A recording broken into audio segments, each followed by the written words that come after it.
So then, the last few days have been busy, because a lot has happened ever since my first video about the controversy surrounding Linus Media Group, Gamers Nexus, and who else is involved at this point. But before ePostVox tries to cancel me for having the audacity of being a small and struggling channel trying to create a video that meshes together all the loose threads and various pieces of information into one digestible and correct package, not only to educate people but also get some views that this channel desperately needs, let me also preface this by saying that I want to get into some details about the awkward situation that this entire thing puts us other tech YouTubers in, especially the ones that were recently invited out to LTX. And actually the biggest thing that has happened since then is the fact that Linus Media Group have made their own response video pretty much apologizing for everything, which thankfully Linus had almost nothing to do with. This whole thing was spearheaded by other executives, especially the brand new CEO, Taron Tong, which, while it would have been nice to maybe get to meet him in a different situation, it's nice to see that he has managed to steer this ship forward regardless, and it is a pretty good trial by fire for a brand new CEO. And I gotta say, I kinda feel bad for the guy. Like, just imagine coming on as a CEO for a brand new company, and this is one of the first things you have to deal with. Though, to be fair, as Linus said to him during the roast, he's lucky that they never checked his resume. Every company he has ever worked for has gone to shit, you know. That aside, the main thing they're doing is the complete halt of any and all video production for the next week or so. And while some videos that have pretty much just been all made are ready to be uploaded will still go up, no new videos will be made during that time while they reevaluate exactly what on earth is going on, with everyone from the writers to the editors to the lab team all coming together to try and figure out exactly how they can make the very convoluted processes be better to try and avoid mistakes. Not only that, but after that week, the actual upload schedule of LTT and other channels will actually be reduced for some unknown period of time. Now, that's mostly a good thing, don't get me wrong. However, as someone who is a YouTuber and someone who knows how many high quality videos you have to produce per week just for a chance at staying relevant, it does kind of maybe send a bit of a dangerous message. Like, don't get me wrong, LMG are in a very unique scenario. However, just like with the quality versus quantity debate last time, I'm kind of scared it will become this blanket statement that then will be applied to other YouTubers who may not be in a similar situation, who may be pressured to slow down even when there's very little need to. No one cares about the struggles of being a YouTuber, so I should probably move on. They also addressed the Billet Labs situation, where it was simply a breakdown of communications that has led to this situation. However, of course, being LMG, they had to also mess this up, because in the video they did leak the price of the prototype, which Billet Labs asked to be kept private, but they also appear to have lost the information about the winners of the auctions, and are now trying to figure out who exactly won what. Because, you know, why should anything go right anymore? I mean, if only there was a way, you know, of them, instead of using just flimsy, easy to lose pieces of paper, which they did at LTX, imagine if they, I don't know, use some kind of electronic system. Imagine if they were, I don't know, a tech company for whom the introduction of such a system shouldn't be too much of a hassle. However, there is something missing, something pretty major that they didn't address in that video.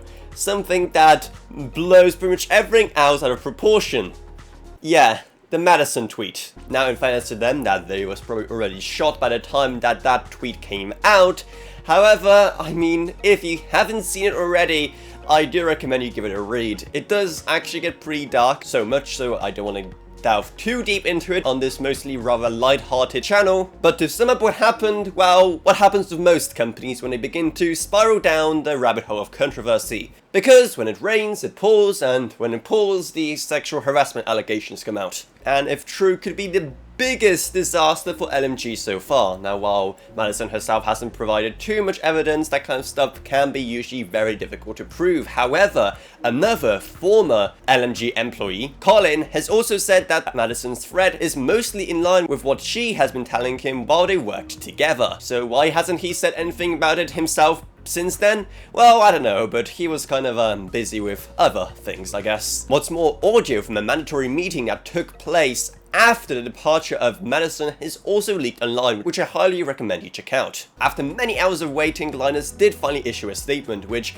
very much was not written by Linus, rather some kind of PR expert, which again, is probably a good thing. And Terran, the new CEO, has also said that a proper external investigation will be done into the claims. And the domino effect of spiraling chaos has been nothing short of insane. The primary LTT channel has lost over 100,000 subscribers, Short Circuit has lost over 30k, while Tech Quickie and Tech Link have both lost around 20,000. Even the brand new Game Link channel hasn't been spared from the carnage. They have reportedly also lost roughly 5,000 subscribers on Flowplane. However, it looks like they're also introducing measures to prevent websites from gathering data on how many subscribers they've lost. With now even a lot of other creators coming out and talking about their disappointment in everything that's been going on. Creators who, like I, have been put in a very difficult situation because, well, we have just recently been at LTX where we were celebrating all things Linus, or at least mostly,